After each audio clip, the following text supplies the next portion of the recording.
টাকা এমন কোন মারুত জন্ম হয় নাই যে কেন দল করবো, যদি জন্ম হয় এর দেখলাম যে আসলে ভোট দিয়ে আমরা কেন দল করতে পারবো কি পারবো না। তবে একটা কথা শুনেন ভাই, যদি কোনো কেন্দ্র দল করার চিন্তাও করে মাথা ভেঙে গেলাম, ডাইরেক্ট কাটি ভেঙে গেলাম। আগের এই দিন নাই, ভোট দিমু, ভোট গনি, তারপর বাদ যাবো। এর মাঝখান দিয়ে যদি কোনো নাশকতা করে হে যে যত বড় জমিদার বাচ্চা হোক, মাথা ভেঙে গেলাম। হিডি আমার ভোট, এই আমাদের জনগণের ভোট, এই ভোটের জন্য আমরা বিগত 16-17 বছর শেখ হাসিনার কত অত্যাচার আমরা সহ্য করছি, কত মারপিট আমরা সহ্য করছি।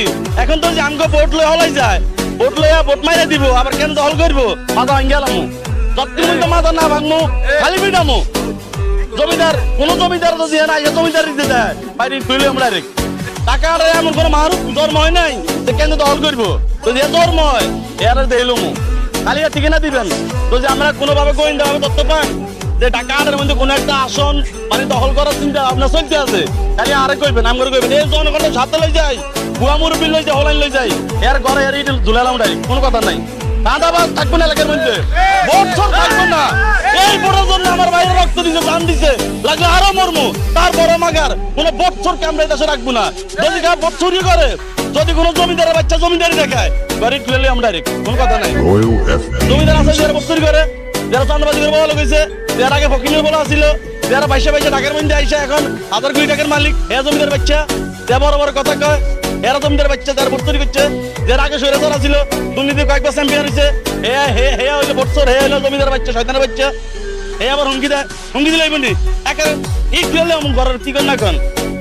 আমরা দেয় নাসিরুদ্দিন পাটারির মতো এই হলাটা কত ভদ্র, এই আজ পর্যন্ত কেউ পাই ভাড়া দিয়ে ভেজাল করছে না, বিএনপি পাই ভাড়া দেয়। আমরা দেখেন ঢাকার মধ্যে প্রত্যেকটা বাস স্ট্যান্ড মির্জা বাসের পোলাপাইন চাঁদাবাজি করে খায়। মির্জা বাসের কোন পোলাপাইন চাঁদাবাজি করার নাম দেখাতে পারবেন? মির্জা বাস নিজে চাঁদাবাজি করে খায়। তার আয়ের উৎস কি? সে আগে ছিল ফকিন্নি, আগে সে কটাকার মালিক ছিল, বিনা কি বলছে না, সে আগে ছিল দরিদ্র, 2-3 হাজার টাকার মালিক ছিল, এ পরিবেশ তো তার ভাবে, সে এখন 1000 কোটি টাকার মালিক কেমন হয়েছে? আমরা সাংবাদিক, আমরা যারা আছেন, আমরা নাসির পাটারি জন্য প্রশ্ন করেন, আপনি মিথ্যা বছর করেন, বলে আপনি যে 1000 কোটি টাকার মালিক, আপনি এত টাকা কোন আসছেন? আমরা টাকার আয় উৎস কি? মিথ্যা বছর দিগান, এত টাকা কই পাইছে? তাইলে আপনি তারা দিগান। আমি এবার সাবধান করে দিই, ঢাকা 8 আসনের যদি কোনো মায়ের পুত কেন্দ্র দখল করার চিন্তা করো, তোর মাঠ থেকে তুই না দাবি লই যাবি, তুই আর ঘর যাই দেখতি না, কেন দল করা ভর দিয়ে ঘর যাই দেখতি না। আমাদের ইডি কিন্তু এই ঢাকার জনগণের লই ইডি মাথা ভাঙিয়ে এলাম, কোনো কথা চলবো না। আমরা যখন সিল মারবো, সিল মারাবো না পর্যন্ত আমরা কেন থাকবো? কোনো চাঁদা বা সন্ত্রাস, কোনো জমিদার বাচ্চারে এখনকার ঢাকা আর ভয় করে না।